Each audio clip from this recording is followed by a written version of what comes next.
Hello friends, एक बार फिर से आप सभी का स्वागत है मेरे YouTube channel study with MD में। कैसे हैं आप सब? मुझे उम्मीद है आप सभी बहुत अच्छे होंगे और पढ़ाई भी अच्छे से कर रहे होंगे।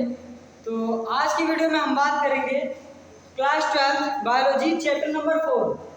जो चैप्टर नंबर 4 है, हमने जो सेकेंड चैप्टर और थर्ड चैप्टर देख लिया है कंप्लीट। उसके बाद हम फोर्थ चैप्टर देखेंगे, जनन स्वास्थ्य।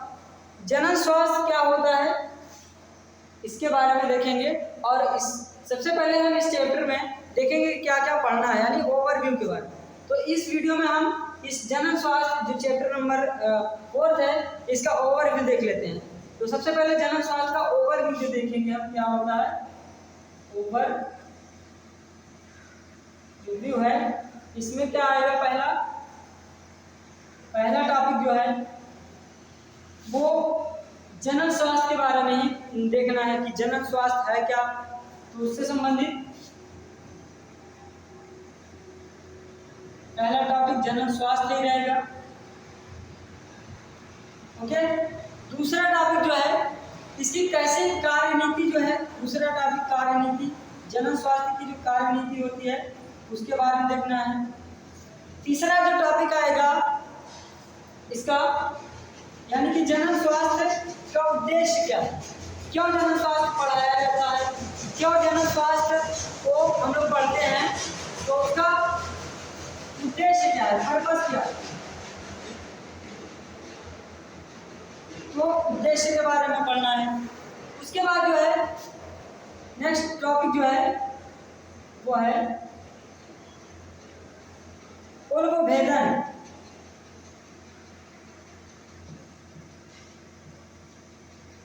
उर्वभेदन, ओके। उर्वभेदन में क्या होता है, जो है गर्भ में ही जब बच्चा पल रहा होता है तो उसी दौरान हम उसके अंदर जो भी चीज़ें होती हैं, बीमारी उसको पता कर पाते हैं इस टेक्निक के द्वारा। तो उर्वभेदन की प्रोसेस पढ़नी है। और उसके बाद पढ़ना है जनसंख्या वृद्धि। उसका नेक्स्ट टॉपिक जो है वो जनसंख्या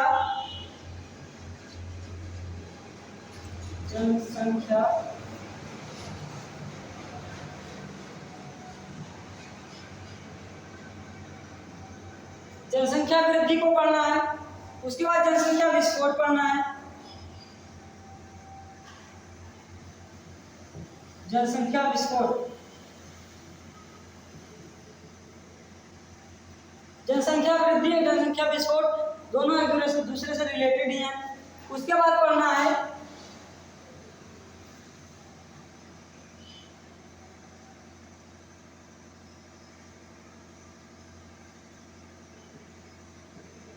गर्भ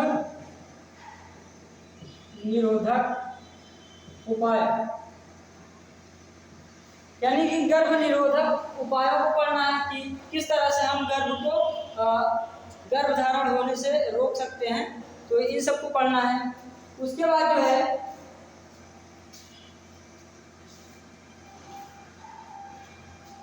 ये 3 चीज़ें हो गई। पहला जनन स्वास्थ्य, उससे संबंधित उसकी कार्यनीति, फिर उसका उद्देश्य। उसके बाद उर्वभेदन की प्रक्रिया पढ़नी है, जनसंख्या वृद्धि पढ़नी है, जनसंख्या विस्फोट और गर्भ निरोधक उपाय। उसके बाद जो है संगर्भता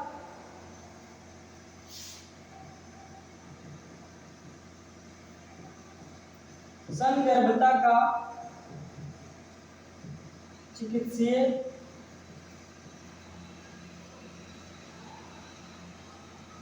समापन, ये प्रोसेस पढ़नी है।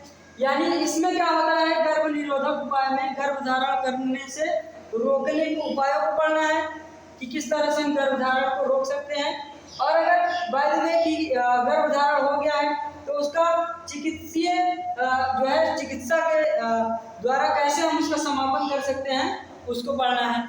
ओके, उसके बाद जो है एक और प्रोसेस पढ़नी है जिसका नाम है वंध्यता।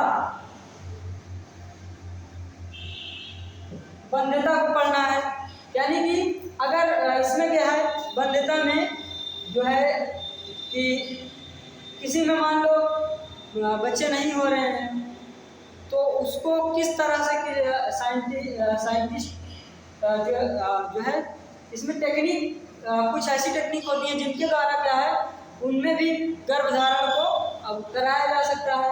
या अगर कोई गर्भधारण नहीं करना चाहता है तो उसमें कैसे हम टेक्निक का उपयोग करके उसके जो है गर्भधारण करने की जो कैपेसिटी है उसको रोक सकते हैं। इन सब प्रोसेस को पढ़ना है, ओके, बाध्यता में।